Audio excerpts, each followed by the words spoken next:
कल्पना कीजिए उस time period का जिसमें कोई शहर नहीं, कोई भाषा नहीं, कुछ नहीं है। बस है तो केवल जंगल, गुफाएं और आदि मानव के रूप में हम इंसान। यही था प्राक ऐतिहासिक काल, जहाँ से हमारी सभ्यता की शुरुआत हुई।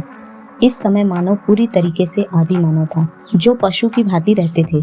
सेम उन्हीं की तरह ही उनकी लाइफ हुआ करती थी। वे बिना वस्त्रों के रहते थे, शिकार करके भोजन करते थे और पेड़ों पर ही रहते थे या गुफाओं में भी रहते थे।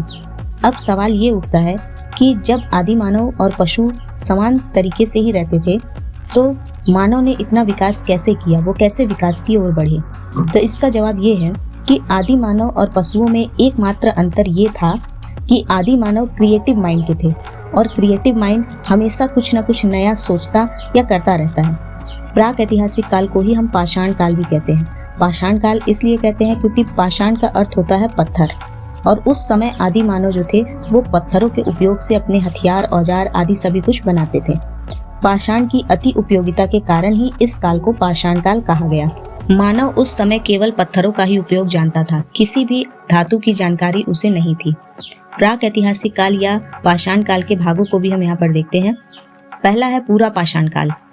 इस समय मानव खाना बदोश था और आखेटक था, यानी शिकारी की तरह वो रहता था और अपने भोजन को प्राप्त करता था। इस काल की दो प्रमुख खोज ये थी कि इसमें आदि मानव ने चित्रकारी करना सीखा और आग की खोज की। पहली चित्रकारी का साक्ष्य मध्य प्रदेश के भीमबेटका से प्राप्त हुआ।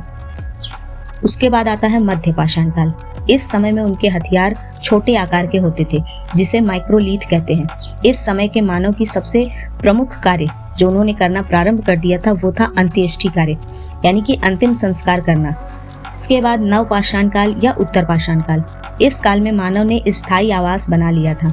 साथ ही मानव ने कृषि तथा पशुपालन भी प्रारंभ कर दिया था।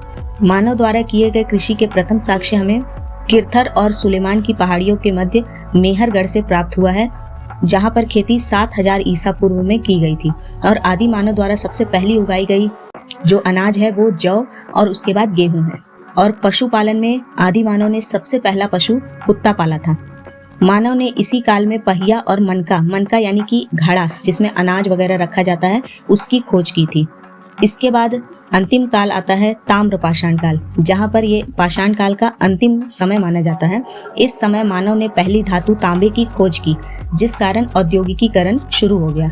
और इसी औद्योगिकीकरण का विकसित रूप हमें सिंधु सभ्यता में देखने को मिलता है, जिसके बारे में हम नेक्स्ट क्लास में सिंधु सभ्यता में डिटेल में पढ़ेंगे। उम्मीद है आपको ये क्लास पसंद आई होगी और ऐसे ही क्लासेस के लिए चैनल को सब्सक्राइब करें। Thank you. जय हिंद।